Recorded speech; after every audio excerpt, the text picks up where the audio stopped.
ኃጢአተኛ ነበርኩ ዓለም ጉድ ያለልኝ ለሠራሁት በደል ሞት የፈረዱብኝ ገበናዬን ገልጠው እየገፈተሩኝ ለፍርድ አቀረቡኝ በድንጋይ ሊወግሩኝ ኢየሱስ ግን ስለኔ በእውነት አዘነልኝ ውስጡን እያወቀ ለኔ ፈረደልኝ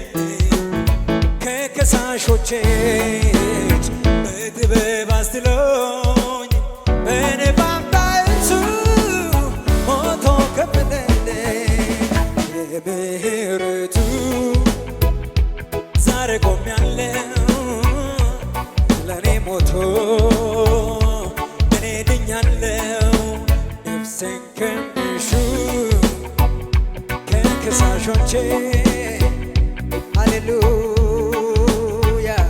ምሕረት አግኝቼ በምሕረቱ ቆሜያለሁ ስለኔ ሞቶ እኔ ድኛለሁ ነፍሴን ከሚሹ ከከሳሾቼ ማምለጥ